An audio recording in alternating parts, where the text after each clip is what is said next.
আসসালামু আলাইকুম ভিউয়ার্স, কেমন আছেন সবাই? আশা করি ভালোই আছেন। তো আপনাদের মাঝে চলে আসলাম নতুন আরেকটি ভিডিও নিয়ে। এই ভিডিওর আজকের টপিকটি হলো আমরা কি ধরনের গ্রেডিয়েন্ট কালার নিজে বানাতে পারেন, নিজে গ্রেডিয়েন্ট কালার কিভাবে বানাবেন এই ধরনের।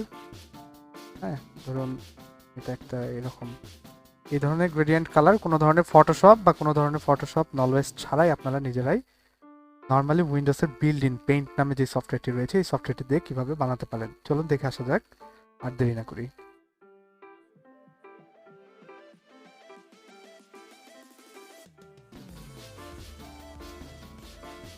তো শুরুতে বলে রাখা ভালো, এই ধরনের গ্রেডিয়েন্ট মেইনলি কি মিন করে, যে এই ধরনের কয়েকটি কালারের মিশ্রিত কালার, যে কালারটি থাকে এই কালারটিকে বলে গ্রেডিয়েন্ট।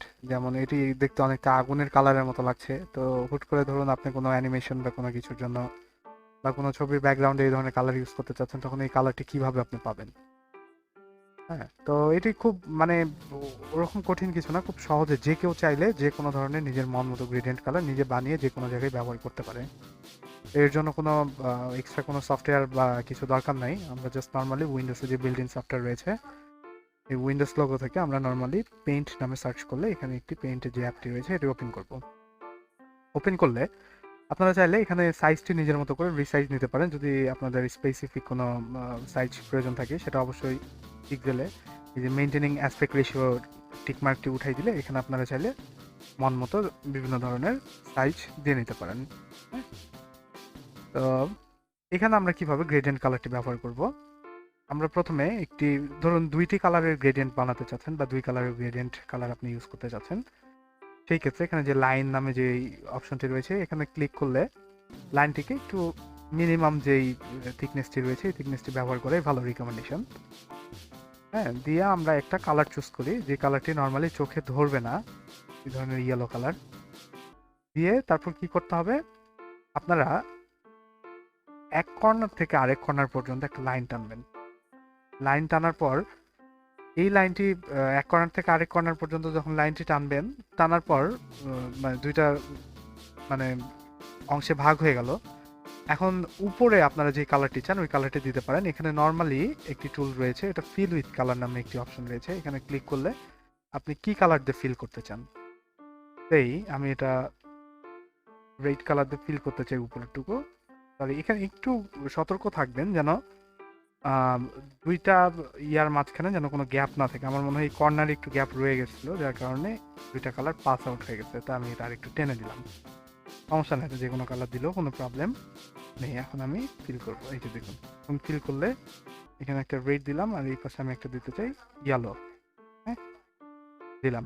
এখন রিসাইজ অপশনটিতে ক্লিক করবো, বা এখানে আপনারা রেড ইয়েলোর জায়গায় বিভিন্ন কালার ব্যবহার করতে পারেন, তবে এটা অবশ্যই আড়াআড়ি ভাবে হইতে হবে। এটা আপনারা স্ট্রেট লাইন দিলে কিন্তু কাজ করবে না, বা হরিজন্টালি বা ভার্টিক্যালি যেভাবে দেন এইভাবে দিলে কাজ করবে না। এটাকে অবশ্যই আড়াআড়ি ভাবে দিতে হবে।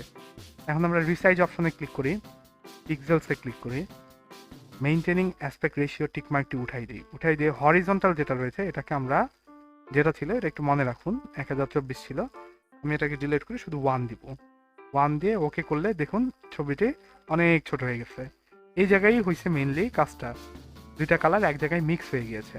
মিক্সড আপ হওয়ার পর এখন আমি চাই আবার আগের অবস্থায় আনার জন্য, ছিল 1024, ওইটা দিয়ে আমি আবার ওকে করে দিলাম। এই যে দেখুন এখন কালারটি মিক্সড আপ হয়ে এরকম একটি গ্রেডিয়েন্ট কালার হয়ে গিয়েছে। তো এটা দুই কালারের গ্রেডিয়েন্ট, আপনারা চাইলে এভাবে 3 কালার বা 4 কালার বা যে আপনাদের প্রয়োজন মতো যত কালার হ্যাঁ দরকার সেভাবে। আচ্ছা, আমি এখানে দেখাই আপনাদের আরেকটা মাল্টিপল কালারের। ধরুন আমি 3 কালারের একটি গ্রেডিয়েন্ট ব্যবহার করতে চাই বা বানাতে চাই, এখানে একবারে কর্নার থেকে ধরে এখানে একটা দিব। এটার অ্যাকুরেট কোনো মাপ নাই, তবে আপনারা একটু চেষ্টা করবেন চতুর্দিকে যেন সমান হয়। দিলাম। এখন আমি ফিল করতে চাই আকাশি, কালো আর রেড। এটা তো সেম ভাবে, সরি, রিসাইজ থেকে পিক্সেলসে আসলে হরিজন্টাল যেটা রয়েছে এটাকে জাস্ট 1 দিয়ে একবার ওকে দিব, তারপর সাথে সাথে আবার রিসাইজ দিয়ে এটাকে 1024 বা পূর্বের যে সাইজ ছিল সেটি দেন। এই যে দেখুন এটি 3 কালারের একটি গ্রেডিয়েন্ট হয়ে গিয়েছে। তো এটাকে আপনারা চাইলে সেভ করে নিতে পারেন কন্ট্রোল এস দিয়ে, অথবা আপনারা চাইলে এখানে উপরে অপশন রয়েছে সেভ, কোথায় রাখতে চান ডেস্কটপে, আনটাইটেলড ডট পিএনজি। এটা চাইলে আপনারা আরও অনেক এক্সটেনশন রয়েছে, ডট গিফ আছে, ডট জেপিজি আছে, জেপিইজি রয়েছে, আপনারা যে কোনো ইয়াতে এটা সেট করে নিতে পারেন। সেভ করলে আমি নর্মালি দেখছি যে ডেস্কটপে চলে আসছে এই যে কালারটি, এটা আপনারা যে কোনো জায়গায় ব্যবহার করতে পারেন। তবে এই ছিল আজকের ভিডিও। ভালো লাগলে অবশ্যই চ্যানেলটি সাবস্ক্রাইব করবেন, ভিডিওতে একটি লাইক আশা করব, আর বেশি বেশি কমেন্ট করতে থাকবেন আপনাদের রিকোয়ারমেন্টস বা চাহিদাগুলো, আমি ইনশাল্লাহ ফিল আপ করার চেষ্টা করব। তো দেখা হবে নেক্সট ডে ইনশাল্লাহ পরবর্তী কোনো ভিডিওতে।